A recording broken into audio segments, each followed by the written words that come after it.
All right, YouTube family, we are live and let's get recording here. It's always nice to record. This meeting is being recorded. All right, welcome back to Beyond the Big Screen. Today we are joined as usual by none other than Mustache Chris the Canadian. Today, we're focusing in on one particular aspect of the much bigger tale of famous or maybe infamous mob associate Henry Hill. Henry Hill was the central figure in the book Wiseguy, which was made into the movie Goodfellas. One of the most important and shocking crimes Hill exposed when he became state's witness was that of the Lufthansa heist in 1978. In this one stick up, almost $6 million in cash and jewels was stolen at the time. That's over $25 million in today's money, making it one of the most expensive armed robberies in history. Let's dig into this fascinating bit of mafia and American history and look out in next episode as we talk about the classic mafia movie Goodfellas. I think as a good way to really start before we even dig in, Chris, is what did you think about Henry Hill as a person? Because he's really central to all of this. I from initially like watching the movie Goodfellas, I thought, I mean, he seemed like a pretty cool guy, I guess, especially when you're younger. Like the mob does kind of come across as, oh, these guys are kind of cool, but like the in researching for this episode and then like kind of researching the cast of characters and the Lufthansa heist when we get to the Goodfellas, just looking into their background, I find myself not liking Henry Hill all that much, to be completely honest with you. Um, I find him to be quite a despicable person. Yeah, I have to agree. I think that after doing some research into this and you kind of peel away the romanticism of Goodfellas, and we won't get too much into the movie as such today, but I think you just have to the movie looms so large over the story. Once you strip it away and you start to look at these guys, they're really low level criminals. They're not criminal geniuses. They're kind of, I mean, they're very low level criminals to the point, and then you've got psychotic murderers mixed in, and it's just it is not as romantic as the movie portrays it. Yeah, for sure, and especially somebody like Henry. We'll get into it later in the episode, but it just seemed like Henry seemed to liked all the benefits of being part of the mob and the criminal organization, but as soon as it became inconvenient, he was like, okay, I'm out. So let's talk about some of the background on some of these of the major players and some of the events. We won't get into blow by blow of the movie, but because Lufthansa is really the high watermark of all of these guys. So let's start off with Henry Hill, who was a part of Capo de Regime, I think was his official title, Paul Vario. What was a little bit of Henry Hill's background? So, and surprisingly, we don't know like a ton about like Henry Hill. Like we know his dad was a union worker. He grew up in a pretty large family. One of his brothers, I believe, was paralyzed from birth. But he grew up in Brooklyn. He grew up pretty poor, and he grew up like idolizing the guys that worked at the cab stand, which is famously portrayed in the movie Goodfellas. And this is where Paul Vario hung out. Other than that, like we don't really know a ton of information about Henry in his early life. I mean, it wasn't nice, but it wasn't terrible either. No, he had a mom, a dad, a big family, but apparently he was really young when he got involved with the cab stand. I think he was in his early teens, Yeah, I think he was like 13, 14 or something. He was quite young. and he was a half Italian, or half Italian, half Irish, and that was kind of his, I guess, hook into the organization.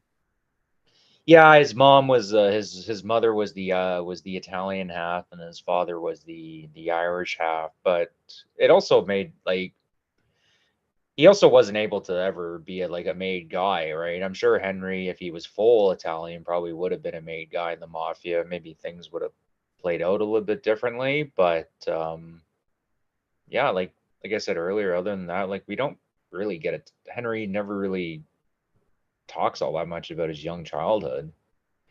You know, his father apparently was very high on him staying in school, and obviously Henry didn't do that, so he used to get beatings every once in a while. But he seemed to have looked down on his father because he worked like a blue collar job and tried to make an honest living. And yeah, he doesn't really talk about his mother all that much. And I always thought it was kind of weird that he never really talked about his early life all that much. I almost got the sense that, yeah, they were really poor in a poor part of Brooklyn, but they were semi on the American dream path. His father was a hardworking guy in the union. He didn't make a ton, but that was kind of the time period. But, that generation was really trying to set up Henry's generation to be legit, and Henry decided to not be legit. Yeah, and this is where like in a lot of ways like Italian Americans were the main victims of the Italian mob in a lot of ways. You think if you're Henry's father and you're trying to set a good example for him, he's got a good union job. He's trying to teach his kid a good work ethic, but they're like right across the street. There's a bunch of criminals that nobody gives parking tickets to, and they seem to get whatever they want. And it's kind of like nowadays, I guess, with people talk about stuff like gangster rap or what have you, and if the kids look up to these guys, and I mean, then you look at your father who's like breaking his back, trying to raise a big family, just barely getting by. And, you see Paul Vario down the street and, he's swimming in cash. You're going to look up to that guy. And not necessarily, the rest of his family didn't fall into this life, but Henry did. Now let's move on to James Jimmy the Gent Burke. He's really probably in a way the central character of this whole story.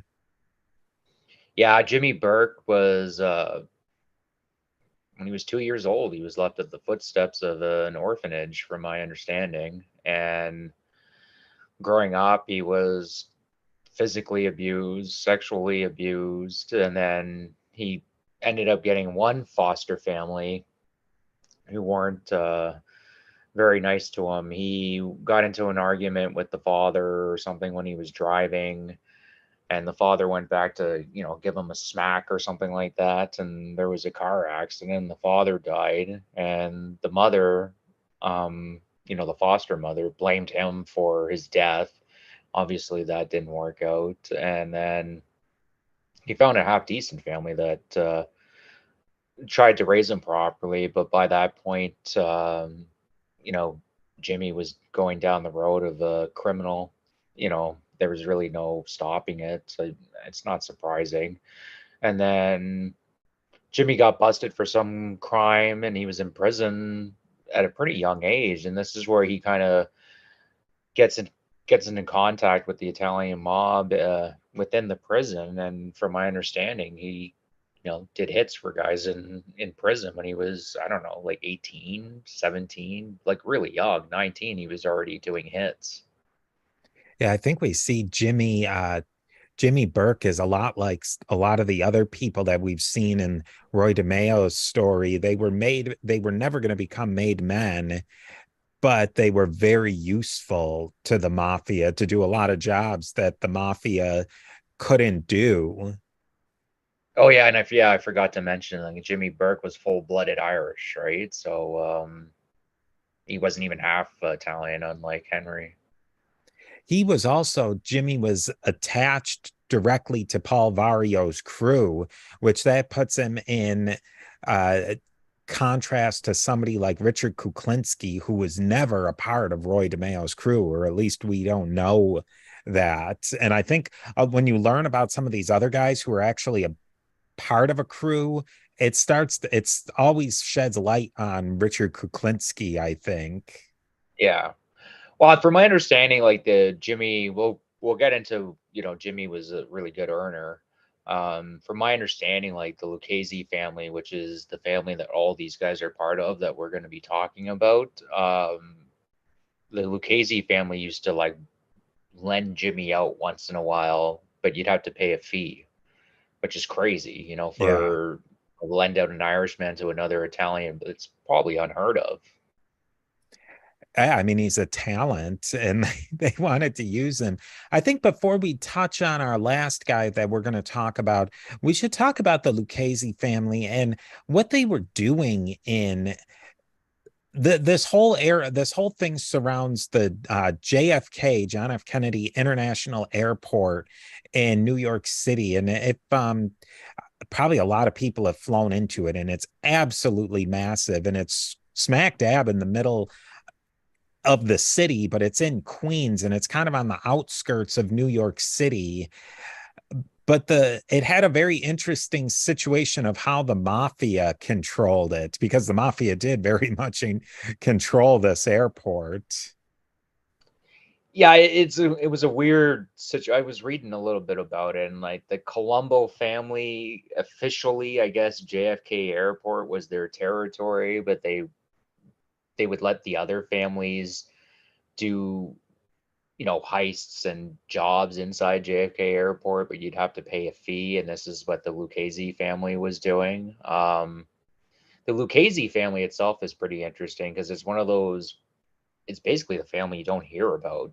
It was for most of its history, it's very peaceful. It was very low key. There wasn't any crazy type of wars like with the Colombos or the Bonanos, like the Civil Wars, and flashy guys like John Gotti with the Gambinos, and kind of lunatics with the Genovese. And they had a close connection to the Gambino family, the Lucchese family. But this is the type of work that they say they kind of specialized in, was basically stealing stuff.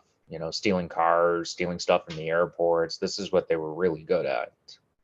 Yeah, from my understanding, they were, you had mentioned it, the blue collar mafia. They were more into Yeah, the maybe not the most dramatic elements of the mafia, but they made decent money in stealing cars, and but they weren't really heavily invested into drugs. Like I think Paul Vario owned a string of junkyards, and yeah, that was where he made a lot of money from, and uh car lots and that sort of thing. That's where they were making money on things that weren't, I mean, I guess in retail trade you might say low profit margin kind of yeah. things.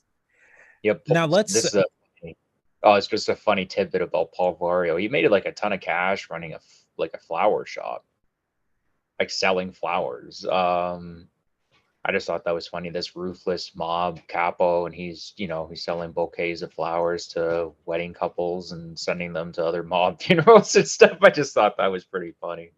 I think that brings up an interesting thing about Paul Vario and so many of these guys. Paul Vario had so many legitimate businesses, and he probably could have done very well for himself. Paul Castellano made a fortune off of his legitimate businesses. Somebody like Paul Vario, and they've said it in the books, he just loved to steal. He loved being a criminal. Yeah, that's what it is. I mean, in the movie Goodfellas, it's like a running theme is like the lifestyle becomes addictive in the sense like it's nice having the door open for you, or it's nice at going through the back and you have like a group of friends that you guys all hang out with. And I mean, somebody like Paul Vario, he kind of grew up around it too, right? So being a criminal was just, I don't know, it's just natural. It's just like habits, like you notice with between people who are like working class and middle class and like upper class. It's just stuff, I don't know, you just grew up around with, you just do, and you don't even really notice it. I assume that was probably the same with Paul Vario.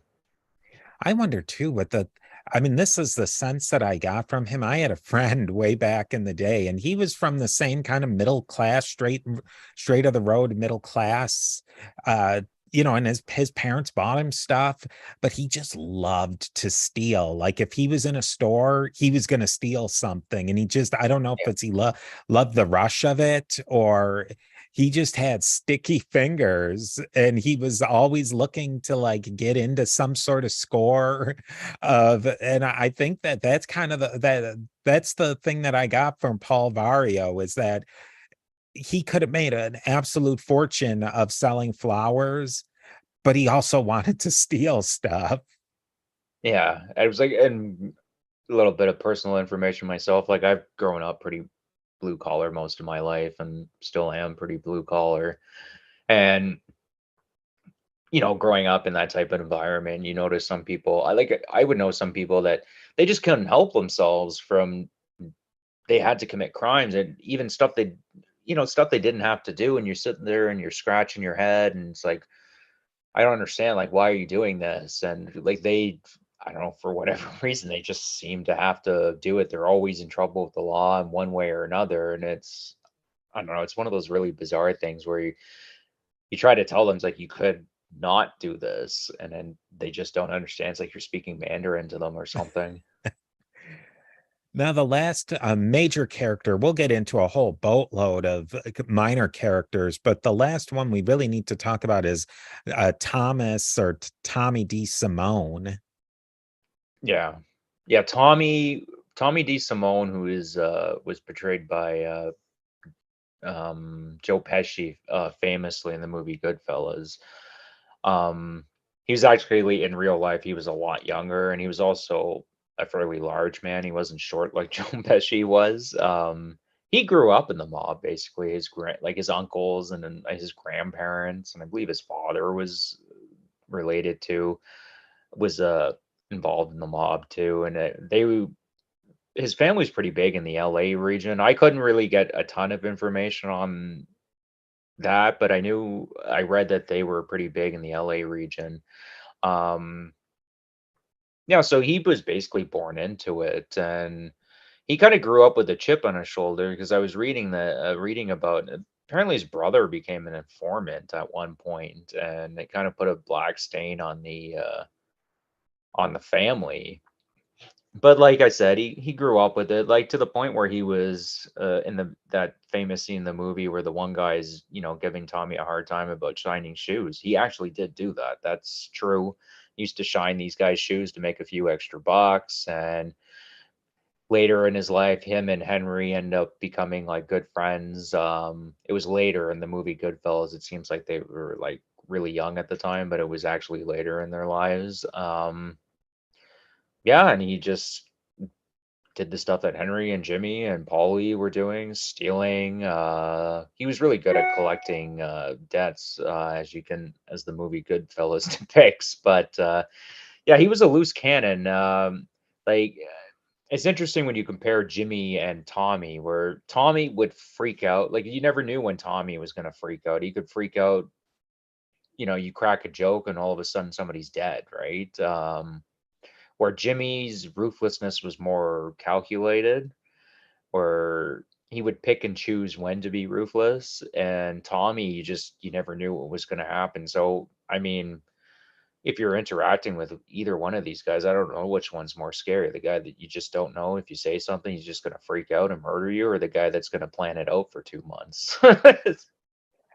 We should really talk about, just to round Tommy DeSimone off, is that in Goodfellas, the one of his famous scenes is him murdering a made guy over really just blowing his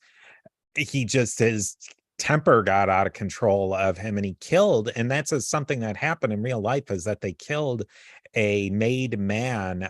I think his name was Billy Bats, was his nickname. His name was like William Bonaventura or something. It doesn't Yeah, really matter, but they just I think it was in Jimmy's bar. They just kill this guy, and it was was that it was it was heat of the moment, but it was also calculated too. it was in Henry's bar. Yeah, but like you said, it was just Tommy killing him was like completely heat in the moment. And then, but I did a little bit of research. Apparently Jimmy had taken over Bat's loan sharking book or something like that. And I guess when he got out of prison, he wanted it back, and Jimmy didn't want to give it back up. So he's like, well, Tommy wants to do it anyways, and I don't want to give up the book. So, we'll kill two birds with one stone, basically. In the movie, it seems, yeah, but like, basically telling a guy to go try and shine his shoes or what have you, which initially started off as a joke, and then Tommy took it the wrong way, and then the other guy got a little bit pissed off, but it was just like a spur of the moment thing where, Tommy just flies off the handle and kills a made guy, which is just a huge no-no in the mob. You just don't do that, especially when you're not a made guy. There's a whole process to if a made guy needs to get whacked, they call it a sit down, and Yeah. the parties involved talk it out, and there might be members from the other families involved, and it's a actual legitimate process. And going outside of that process, that when they eventually did find out, and I didn't realize that his name is Benvetta, Billy Benvetta. He was really close friends with John Gotti, which John Gotti is going to come in a very interesting way when we get on a little bit.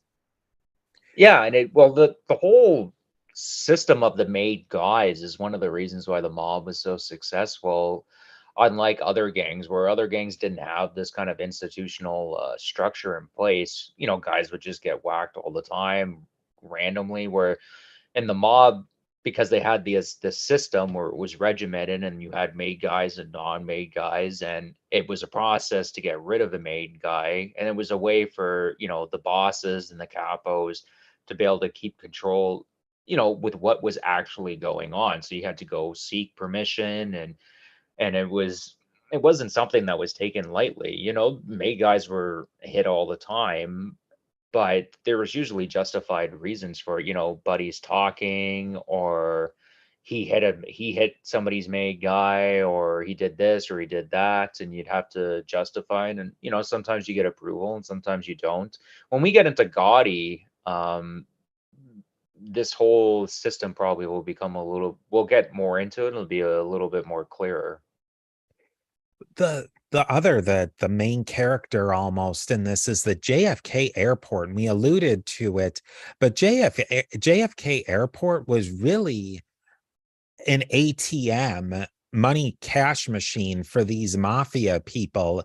They could just steal as much as they wanted to from it, and it almost seemed like the airlines didn't even, and the shipping companies didn't even care, because I guess we should most people are probably aware that passenger travel is one thing, but a lot of cargo and freight comes through these airlines as well. Yeah. It almost seems like it was a problem, and the airports for the most part didn't seem to really care all that much, because they would just collect the insurance off of stolen cargo. And me and you've been talking about it before. At the time, like, everyone was doing so well that a couple boxes falling. Well, it was more than a couple boxes, because the mob started getting greedy. But like, some stuff going missing, nobody really cared all that much about it. I mean, once they actually started caring about, this cargo going missing and people's stuff going missing, it did stop pretty quickly. But at this time, they were just more than happy just to collect the insurance money off of it. Yeah, it really is one of those systems. Well, one thing, New York was the center of the world. Everything was coming in there, and a lot of it was coming through JFK. And like you were saying, there was insurance, there was covered, there was so much largesse coming in. And it's really in the late 1970s, that's when that stuff is starting to dry up, and the companies are having to tighten up their belts a little bit. Well, they would actually work it into their yearly budget or what have you, like stuff just getting stolen. Like, that was actually worked into the budget. Like, oh, this amount is probably going to get stolen, and the airport companies and trucking companies would do this, and it seems crazy to us now that you just work that into your budget. It's like, oh yeah, we're gonna have millions of dollars stolen by the mob, but whatever. It is really crazy because that would never happen. Well, I mean, they do work it into their budget in terms of like, how much is the staff going to steal and how much is actually going to get stolen, how much is going to get lost. But uh, these guys knew who kind of had a pretty good idea who was doing most of the stealing. We'll get I just thought of an idea for a really interesting thing that's happening now that we can maybe sink our teeth into with agricultural crime in the west coast of the US. It's a gazillion, well, multi-billion dollar business, and there's a lot of thievery into that. And so maybe that might lend itself to talk a little bit about that never goes away. The criminals are always going to try and find a way to steal. Oh yeah. Let's, before we get into Lufthansa, though, we're going to set up that heist a little bit, but a little bit earlier in Henry Hill's career and in the career of all of these guys, there was a really major heist for the time that is minuscule compared to Lufthansa, but there was the Air France robbery, and we really have to talk about that because it parallels a lot of ways to Lufthansa. Maybe you can Yeah, tell us a little bit. The Air France robbery was basically, I would say, is Henry Hill's like pinnacle moment in his mob career. And I mean, it was pretty easy heist. This is how easy things were back then, where like, Henry knew a guy that was part of the security, working at the airport there, and he knew he knew where all the money was being kept, and he gave Henry a tip. I think Jimmy had set up this type of system where if you couldn't pay off your debts or whatever, loan sharking or from his bookkeeping, you could pay it off by giving him tips about big money deposits that were happening at the airport. Because a lot of these guys that worked at the airport, like I said, like the mob was all over the place. So they were taking bets off these guys, and you find yourself in debt, and to somebody like Jimmy Burke, and one thing leads to another. So they followed the security guard that was in charge at the time, and they're trying to find a weakness that this guy has, and apparently he has a weakness for women. So they hire like a prostitute to butter him up for a couple of days, and then on the day that they're going to steal the money, take him out for a couple of hours so they can get versions of the steal his keys and get copies made. And that was basically it. But it almost got screwed up because they almost didn't get to a locksmith in time. And then when they did get to the locksmith, they could only get so many of the keys made up because Henry failed to figure out which one of the actual keys opened the door to get to the where the money was. So he just says, "Oh, just make them all." And I think they were two keys short. So I mean, they could have shown up there, and one of those two keys could have been the one that opened up the door. That would have been kind of funny. But yeah, it was it. And then they open up the door and stuff a suitcase full of cash and just walk out the door. It really that simple. That's how easy it was for them to just steal, $500,000. So let's set up that's a setup that this crew, they knew how to steal from, and they especially knew how to steal from JFK airports. Let's set up the heist a little bit of this one in Lufthansa. How did Hill and this crew find out and get us to right before the actual heist itself? So, like I mentioned earlier, a lot of these bookkeepers and loan sharks had a system set up in place where if you couldn't pay your debt, you could pay it off by giving them insider information about what was going on in the airport. I'm assuming it wasn't just the airport too. They probably was for various other things.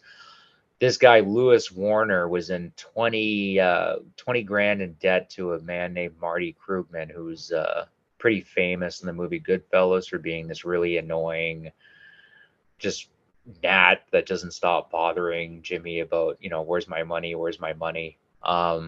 One thing I did learn, like in researching this episode, is like Marty Krugman in the movie, they make it seem like he wasn't really doing a lot. It turns out that he was doing actually a fair amount. He was a really big bookkeeper, and he was actually dealing drugs out of that wig shop. And I mean, he wasn't. He was Jewish, so he wasn't ever going to be like a made guy. But he probably would have been close to being a made guy in the mob if he was Italian. He was a pretty high associate in the Lucchese crime family. So Lewis Warner has all different types of problems. He a divorce, and he owes Krugman $20,000, and I'm not exactly the equivalent to nowadays would be like 100K. So we're talking like a He's lot in of deep. money. Yeah. Oh, he's deep, right? And Krugman knows people like Jimmy Burke and has access to like other people in the mob if he doesn't pay up, right? So Lewis Warner gives him a tip about a heist about a shipment of money that's coming up, and Marty basically goes nuts. This is going to be. He says it's going to be about $2 million worth of stuff that's going to be there, and Marty goes nuts. Oh my God, this is going to be a heist of a lifetime. He immediately runs to Henry Hill because they were really good friends. Which in the movie Goodfellas, you get a sense that they're friends, but in researching this book, they were like really good friends. They were really close. I assume because his wife Karen was Jewish, and I'm assuming she was good friends with Krugman's wife, and that's kind of how that all started. Um, and Henry goes and tells Jimmy, and Jimmy thinks about it for a little bit, and he says, "Yeah, let's do it." And he starts putting together a crew. Krugman, yeah, I think that was one of the things that really surprised me about Krugman is that he was instrumental, and he wasn't just a small-time crook. He was full-blown criminal. Yeah, Just like all the rest of the guys, he had his facade and everything, and he was annoying to them. yeah. But that was really how he operated. Now, once Werner has an inside view on how this whole thing works in Lufthansa. What do they actually do to steal the money? Well, I mean, basically Warner explain. Well, Jimmy sends a once Jimmy accepts the job. Jimmy sends a guy, Joe. What was his name again? Joe Buddha, but I think his name was Joe Mamiya or something. Joe Buddha. Joe Mantry. I'm trying Yeah, to. that was it. Yeah. That was it. Yeah. So he sends him to go talk to Warner, but Warner doesn't actually know who Joe is. He uses a fake name. So Jimmy doesn't actually have any direct connection to Warner. And Warner doesn't know who Jimmy is. This is one of the brilliant things that Jimmy does is like he does a really good job of making sure that he doesn't really have like a direct connection to the heist. There's like layers you got to peel back to get to where Jimmy is, and he basically explains to him like this is when the guys take lunch, this is what you're going to have to do to not trip off the alarms because he works there, right? And he had already done it himself, but he almost had. Oh yeah, I forgot to say, like he robbed the Lufthansa himself earlier for a small amount of money, but he almost got caught. So next time if we're going to do it, it's got to be at least $1 million, otherwise it's not worth it. And so yeah, he shows them like, this is where explains to them where you have to put the key. This is where you want to keep all the guys. This is when they take their lunch break. This is who's going to be walking around the warehouse at the time. And so Joe takes this information back to Jimmy, and Jimmy, based off this information, starts putting together the crew that's gonna get the job done. One other thing that's probably worth mentioning is just how awash all of these guys were in drugs and alcohol. They were into heroin, Henry Hill, Jimmy, and the rest of them. They were into cocaine, into just every single alcohol. They were complete addicts in every single way going into this largest heist that any of them could ever imagine. Yeah, that was the interesting thing to me because I knew from the movie that they were really big into the coke, but in the movie, it makes it seem like Jimmy wasn't doing any of the drugs, but Jimmy was doing as much drugs as Henry in a lot of ways. He was doing coke, he was doing heroin, and from what I read, Jimmy was basically a functioning alcoholic since the age of 14 or something crazy like that. Now, what happened in the actual heist? It goes off not as smoothly as they expected it to go. No, and it's just to me is like one of the more fascinating parts about the whole story is he puts this crew together, but like I mean the crew itself, there's nobody really remarkable in this crew. There's nobody in this crew that you would go, oh yeah, that's a really high Q individual that's going to be able to pull off one of the biggest heists in American history. Um, yeah, I mean, almost immediately they put together the crew, but like Tommy D. Simone screws up because he takes off his masks, takes off his mask or whatever, and one of the security guards sees him, and they're able to corral the guys into the lunchroom where they can, and then eventually they'll steal the money or what have you. But they've had to beat up a couple of guys, and I mean Tommy taking off his mask is the craziest thing to me. I just don't understand. Like, what were you thinking? No, it was, and that was really, I mean, that could have just collapsed the whole thing. Yeah. I mean, it's just why I've sat there and I thought, why would he take off his mask? And I just mean the only thing I can think of is Tommy's just used to just doing crimes with not a mask on, that he just didn't think much of it, didn't think it was a big deal. But I mean, even the rest of the guys, like they're a bunch of bumbling idiots. Like it's amazing that they were able to pull this off. I mean, they really, if you think back to last episode of the gang that couldn't shoot straight, that's what they almost remind you of. It's almost not even satire with them taking your Yeah. mask off. Well, I was thinking about this when researching the project, and we had just done that movie. And I'm like, this you could do the Lufthansa heist, the comedy, and do it like as like kind of a spoofy dark comedy, but you really could because like all these guys, and we'll get into even how like even just how dumb like it gets even they get even dumber as even after they pull off the heist. Like they're in the truck and they're taking their gloves off and they're I don't know, they're just not thinking like so they pull off the heist. This is another funny story. So they pull off the heist, they get the money, and they have no idea how much they have. They have a feeling it's a lot more than initially what they thought. So they're driving down the road and they're driving the speed limit. They're trying not to draw attention to themselves, and they see like lights flashing in the back, and I believe it's Tommy screaming at the driver, speed up, the cops are coming, the cops are coming. Those guys called the cops before we told them to, or what have you.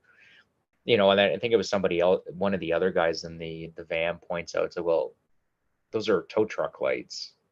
So they were like, you know what I mean? Like they were going to speed down the road and draw all this heat to themselves. Potentially a cop sees them, pulls them over, and then then what do you do in that situation?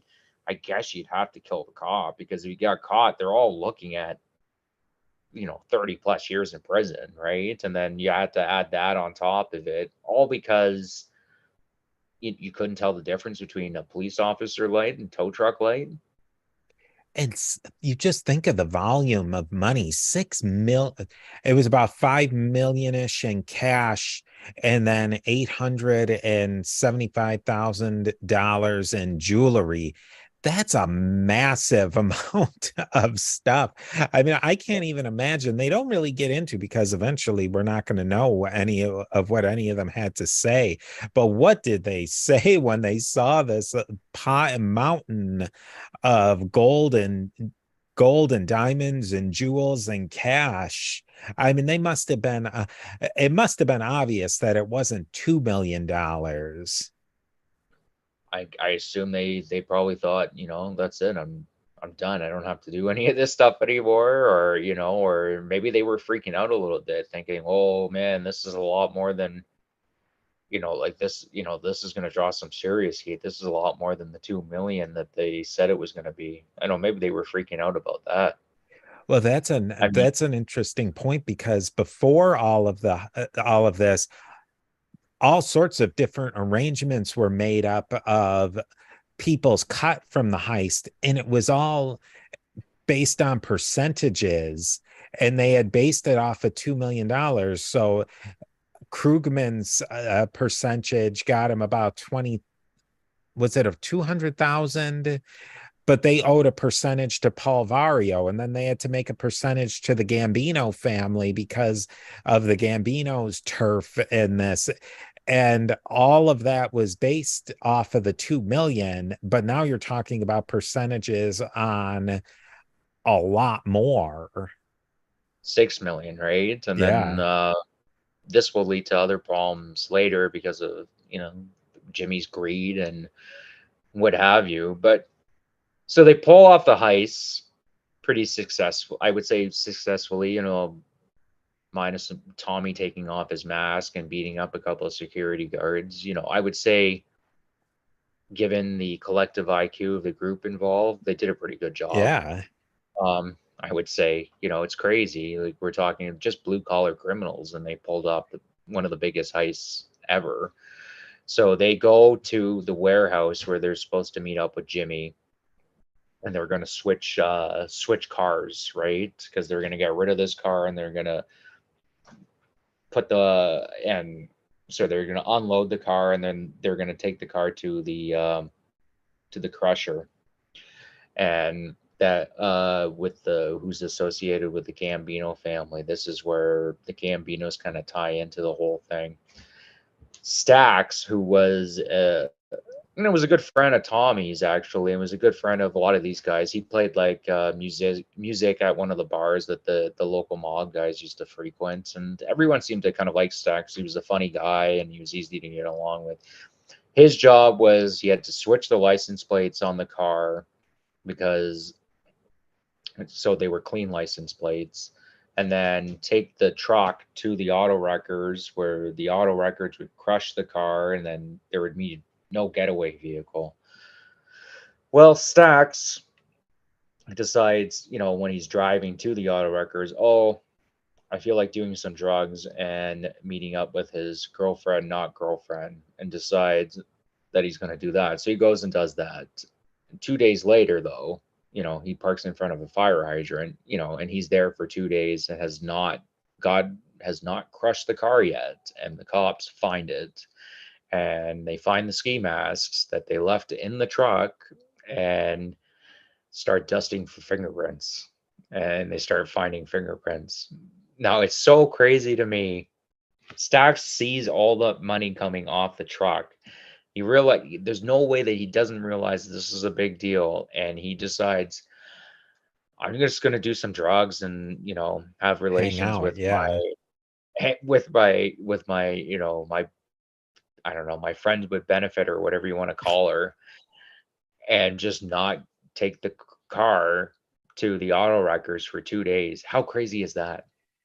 That was the thing that could have absolutely destroyed them. I think there's two things that absolutely could have just eviscerated this whole thing, and the cops could have figured it out in maybe as little as hours afterwards. Is that Stacks not destroying the truck, and that Lewis Werner himself was a big uh liability, that he knew the plan. I think with Lewis Werner, there was enough insulation between him and Jimmy and Vario that it might have taken prosecutors a long time to unravel that.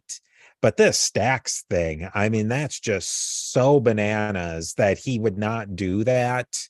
I mean, he wrote his own death warrant with that. It's like, well, apparently like even after he does this screw up, apparently he was like going to the bars and like talking to people about like, I haven't got my cut yet, I haven't got my pay. It's like, buddy, you had the easiest job out of anybody and you screwed it up. Like all you had to do was just drive. I'm sure there was a car waiting for you so you can get back to your house as soon Hmm. as you got this car crushed. It's not like you had to take a bus or something. I I don't know. I wrap my mind around it. I'm like, and I saddened me and you were discussing this. Like, if he just gets the car to the auto records, does a lot of what comes after happen? I don't know if it happens or not, but this is what really triggers the sequence of events that happens in the next couple of months. It really, if he had gotten the car to the Crushers, there'd be nothing. All they could have ever done is paint Lewis Werner that he was the mastermind. And Lewis Werner, even if he opened his mouth, there was no connection he could have ever had. I mean, it was brilliant in a way, but to have this guy Stax, and I don't know, I think maybe just because they thought Stax was cool, he was their pal for, I think with Tommy D. Simone, they had been friends. They went to high school together. They Yeah. just figured he was good on his word to do this one very simple task. And they just underestimated his ability to do that one simple task. I guess, but I mean, it's as simple of a task as it gets. Just drive it to the auto records. I'm sure he'd probably had been to that auto records before. Like it's not, and if he had it, you just, give him a map. I don't know. Do you know what Yeah. I mean? Like it, I don't know. And this is where, like, I was talking earlier, like how you could do a comedy film about this entire situation because, I mean, really, we're laughing about it, but this is directly leads to his death and a bunch of other people's death because he was just so, not to be mean, but he was just so stupid. Like, how do you not get it to the auto wreckers? I just, there's no, there's no explanation for it. So Stacks, they whack him pretty early on, and it's devastating for Tommy. For somebody, I thought that was really interesting, is that Tommy, for an absolutely psychotic, cold-blooded killer, he was devastated that he was going to be the one who had to pull the trigger on Stacks, but he did it.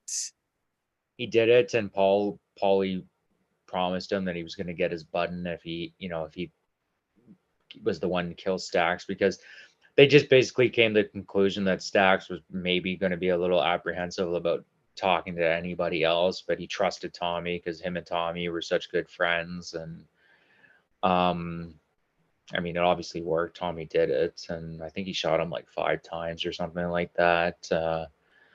But yeah, and Tommy didn't want to do it, and it's interesting because in the movie they don't really show in the movie Goodfellas. I had no idea that Tommy and Stax were good friends, but I found out in researching this for this episode. Jimmy's got problems now. And it's almost inevitable that he would have these problems because there's so much cash at hand and there's so many loose mouths around.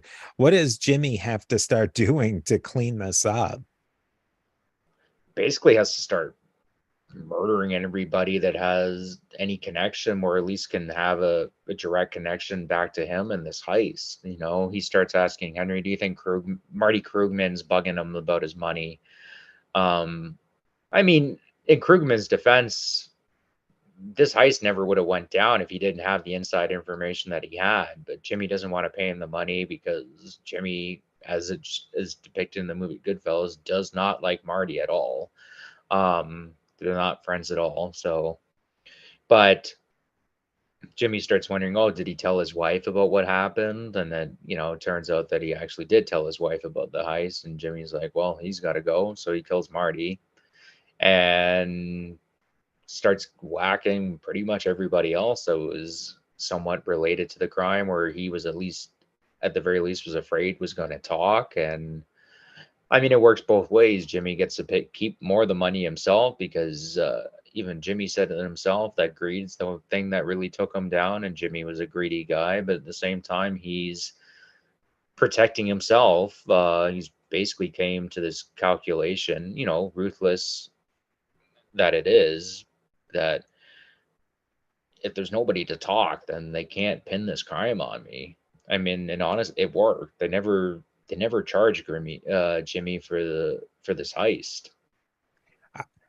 I really do. I believe that it was probably the best thing for Jimmy to do is to get rid of all the low level guys, pay off Paul Livario, pay off the Gambinos, pay off the people he had to pay off that there was no Yeah. control over, and then be done with it. Because I think that was one thing that they, in the movie, that they got across well, is that all these people, once they got that money, they were going to blow it. And you Oh can't yeah. have a guy with a couple of, you know, a high couple of G's in his pocket. They are going to buy Cadillacs. They're going to buy things, and everybody and their brother in law enforcement eyes are going to be on these guys of why they're driving brand new Cadillacs, wearing fancy new clothes, buying apartments. Like, it was just going to be obvious. So I think in a lot of ways, Jimmy did what he had to do. There's the question of Henry, though, at this point. Henry makes the connection between Werner to Krugman to Jimmy, but Henry has nothing to do with the actual crime. No, not really. Other than that, like I mean, he gets a payout because he was the guy that brought the information to Jimmy via Krugman. Um, yeah, other than that, he didn't really have anything else to do with this heist. I assume because he was just so busy with his Boston point shaving scam and his own drug dealing. He was making, I guess he just figured I don't know, it just wasn't worth it, or he had too much at his plate at the time. I don't know. That's my guess. In one of the books, he said that he didn't like the violence end of it, which seemed kind of like a cop out to me. I think maybe he did think that his point shaving scam was going to be a big deal, and we'll get into the point shaving scam. It was basically Henry had a deal set up with the Boston College basketball team to not throw games, but just kind of like we talked in our way back in our episode on 8 Men Out, that they oh no, we never live streamed that one. So if you're No. listening to this now, in the future, when you listen to 8 Men Out, it was point shaving, in that it was just to play with the odds and play with the gambling. That will get Henry into a little bit of trouble, and it'll get some other people into trouble. I don't know. I think maybe in a way, maybe they didn't really trust Henry, or Henry had separated himself, that maybe he didn't want to be a shooter. I the violence thing though, it seems a little bit believable because everything that I've read about people talking about Henry and then even Henry talking about himself is Henry wasn't like Jimmy. He wasn't like Tommy. He liked doing scams. He liked making, he liked doing crime. He liked making money, but he wasn't a violent individual. Like he would take care of business if he had to, right? Or somebody like Jimmy and Tommy legitimately seem to enjoy inflicting violence on people, where Henry didn't really care all that much for it. I honestly think he was just making enough money that he just didn't feel like he needed to really be all that involved in it, and he was already going to get a payout anyways, right? Not a huge one, but he was going to get a fair amount of cash. So in the end, really, initially, the only person who ever gets convicted of anything in related to this is Lewis Werner. Henry Hill gets busted by the local cops, Nassau County cops, which is the county just east of New York City, in the suburbs where he was living. And that's the thing that sort of breaks everything down, that uh, Henry decides to completely flip and go state's evidence. And where does that go? Well, And yeah, there's a he enters story the behind that, but I think it's not terribly interesting, really. I think the ultimate story is that he got busted and decided to rat. Yeah, he gets busted for drug trafficking, and basically like because he was trafficking drugs or what have you. Paul Vario he was pretty old school when it came to trafficking drugs. He had warned Henry, he had warned everybody in his crew and people in the Lucchese crime family, like, if you deal drugs, that's it, you're done. I'm not going to help you. I'm not going to pull any strings with any of the judges I know. I'm not going to give you any money. I mean, it was, and Paul had a very good rational explanation for it. He's like, if somebody's looking at a 30-year sentence and say they do get convicted for that 30-year sentence, I'm basically having to rely on them not getting depressed for the next 30 years while they're sitting in a cell and they're not getting to see their wife or their kids, or just not wanting to be in prison anymore. It's just, most people, he basically said like 99% of people are going to talk, so just don't do it because it's not worth it. Henry obviously doesn't listen. I mean, he says in his, well, in not his defense, he says the amount, like, I could sell a little brick, like a brick of cocaine, I would make the same amount of money that I did, jacking an entire transport truck, which required me stealing the transport truck, getting the goods off the transport truck, and then being able to sell the goods. It's a lot more work, right? Drugs, it's quick, it's easy money, and you can make a tons of money. He gets caught, and Jimmy's afraid that he's gonna rat about the Lufthansa heist too. So Paulie wants him dead. Jimmy wants him dead. Henry just comes to the conclusion, I'm a dead man. I might as well talk, right? So yeah, he enters the witness protection program. But they initially wanted him to enter because they thought he was gonna give them information on the Lufthansa heist, and he doesn't give them anything, like, and I mean the history speaks for itself. They never found the money, and Jimmy never actually got convicted of it. He does give them the Boston point shaving scam though, but he does that like by accident. He's just like talking to the FBI agents, and he's like, oh yeah, and we were doing this with college basketball or something, not even thinking it's a big deal. And one of the agents happened to play for I believe it was one of the teams that was involved in this scam, and he freaks out. And this is basically how they get Polio. This is how they get Polly and Jimmy is on this Boston point shaving scam, because they're like, well, we can't get him on the numerous murders that we know Jimmy Burke has committed, because we can't connect him to any of them. We can't get him on the heist, but we're going to get him on the point shaving scam, and then we're just going to charge him up the wazoo for it. That's all they really get, Jimmy Burke. They get Paulie was in and out of jail constantly for different things. Paulie does some time for that. Uh he may have died in prison, but I don't know if he died in prison for that. Because he was in prison so often. Jimmy, I think they got I think another everybody does. Sorry. they got a murder charge to stick to him, but that was not a federal murder charge. It was a state murder charge. And that's really, the feds got nothing out of Henry.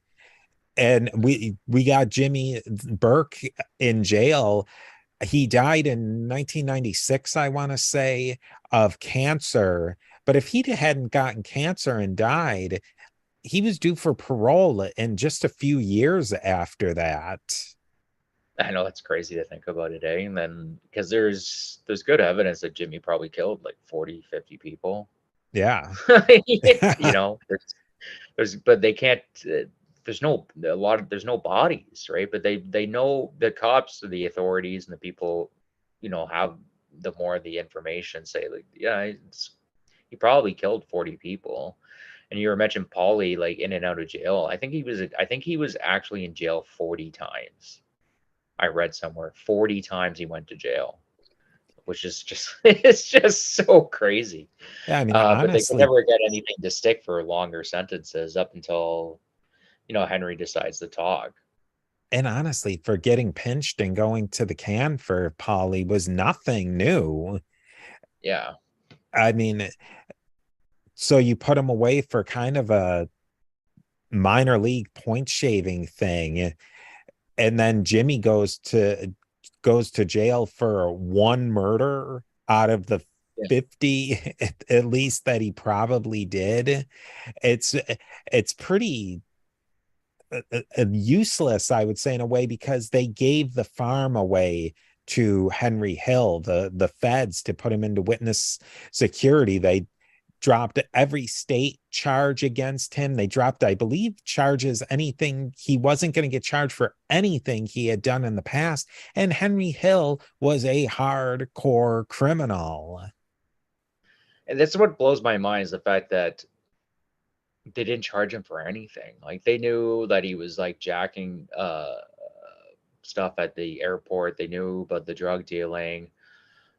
I mean, he admitted to like being an accomplice in murder that they couldn't really prove, because he talked about Tommy and Jimmy killing Billy at the mate guy that we had talked about earlier. They they knew that he had something to do with the Latanza heist, even if it was very distant. He was the one of the guys transporting the information, and they knew, basically Henry knew that if he wasn't in the witness protection program, he was a dead man. So I don't understand why they gave him such a sweetheart deal. Like, I can understand maybe reducing the sentence, because he gave information that did directly lead to Jimmy getting arrested and Paulie. But to do no time at all, that blows my mind. Like, to me, it's unacceptable. I mean, he really, in a way, pulled a scam on the feds too, when you get to down to brass tacks. And I think the thing that really bothers me is that this guy gets Henry Hill gets a complete free ride. He's in witness security, so he's getting new identities. And well, another really famous one that we'll get to at some point is Sammy the Bull Gravano. Henry Hill pretty much led a life of crime for the rest of his life, except for uh, participating in these couple of books that he was involved in, and he had a couple of businesses, but he was still into drugs. He was still into stealing. He was even married to two women at one time, which bigamy is a crime in most states. Yeah. I yeah, that's basically, yeah, that's something. I mean, he got paid, I think it was $500,000 for helping on the movie Goodfellas. Uh, Basically, his one of his cases went to the Supreme Court, I believe, when Wiseguys was written or whatever, and New York had I believe it was the Son of Sam laws, like you're not allowed to directly get profit off crimes that you committed, and I'm not sure of all the legality in it, but the Supreme Court says no, it's fine in this case or what have you. Probably because he And was the never way he talks convicted. about it, what? Probably because he was never convicted for anything. I Yeah, think that was yeah, what the Son of Sam law. You can't say that somebody can't profit off of their crimes when they haven't been convicted of a crime. But it's insane that he's just making money, money, money. Gave I mean, the people, that's what we're talking about, the government. He never gave us anything for it. None of these criminals went to jail. We never saw a dime of the money of Lufthansa back, yeah. and he gets to live scot-free. Yeah. And I mean, the way even afterwards, the way he talks about it, like he would joke about, so, well, I'm the only one left alive out of any of those guys, like I'm the winner in the end. Like, like Henry's the smartest guy in the world. And the more I read about Henry, the less I liked him, because he wasn't really particularly, I don't know, he doesn't come across to me as particularly super intelligent. He just seems like he was a scummier guy out of all the scumbags, I guess, where Henry enjoyed the mob lifestyle until it became, until the negative aspects of it came out, and he's just like, oh, no, don't want to do with that. He enjoyed the witness protection program until he realized he couldn't be a criminal anymore, and he's just like, oh no, I want out of the witness protection program. It's just, you know what I mean? He just comes across as that type of guy where he, I don't know, was Henry ever honest with anybody in his entire life? And there's really no excuse for it. Like we talked about his early familyhood. It's not like it wasn't terrible. It wasn't the greatest, but it wasn't horrendous in comparison to what, other people were living through at the time. I think maybe we'll end with our final words on this really big story. I mean, for me, my final thought is that it's amazing to me that nobody got really ever really punished except for one person, the Lewis Werner, and the money's gone. I can't believe there's not more talk of trying to find where this money went to. I mean, I would just love to know where the money went. Yeah, so would I. I mean, it's crazy that Jimmy, it's crazy that he covered his tracks so well, but he must have told somebody where the money was, or at least some of it was, right? I've heard theories that maybe one of his daughters has it, or had it, or has it somewhere, and maybe she's just very smart. And because from my understanding, they don't really live like flashy lifestyles, so maybe I don't know, she has it in a shoebox in the attic and only pulls it out and like every once in a while when she needs it, or I don't know, maybe it's buried in a hole somewhere. I mean, that's what I would do with a big chunk of it. I would just bury it in a hole in the field and leave some kind of marker that only I would really know. I mean, there's risk involved in that, maybe a dog digs it up or something like that, or that is a risk, right? But I mean, if it's buried in the hole, no one's gonna find it. But it is fascinating that they never found any of the money, none of the jewelry, nothing. So what's your final word on this? What's maybe one thing that really sticks in your craw? I think I have a feeling what it is. Henry is a complete scumbag. I mean, that's the thing that drives me nuts. What did you think it I was? thought it was going to be with Stax not getting rid of the truck. Oh yeah, that's that. That just is If I woke up in the morning, monumental. if I woke up in the morning and I'm Jimmy, and I'm like, find out that they found the truck, and I'm seeing this on the news, and I'd be like, you're making it really hard for me to not kill people. Like, do you know what I mean? Like, that's what I'd probably be thinking to myself, because you basically left them no choice. Like, that's the event that led to everything else. If that truck just goes away, maybe it's a happy ending for everybody involved. I mean, Tommy was gonna get it one way or another because of what he did, but I don't know, maybe Henry doesn't end up going in the witness protection program, or maybe he gets busted but doesn't feel like he needs to go in the witness protection program because, I mean, maybe, Paulie would have been done with them, but there would have been really no reason for Jimmy to do. But I don't know, maybe, I don't know. I guess he still would have entered it because Jimmy would probably still be afraid that he would talk, but he'd probably be a lot less afraid that the truck had just gone to the auto wreckers. So we're going to leave it with that image in your mind. Next week we're going to talk about the movie Goodfellas and some of the scenes we really liked, some of the aspects we didn't like. There's a lot to really like about this movie, but if there's mafia movies or really movies of any sort that you really want to hear and to talk with us because you're a part of this, come and join us and reach out by email, Facebook. It's Facebook at the moment. Comment on the YouTubes and the live stream and come join the live streams. They're going to be on Thursdays now. So come, you're a part of this. So join us. And I'm Steve signing off. I'll talk to you next time. Chris, Mustache Chris, as always, a blast.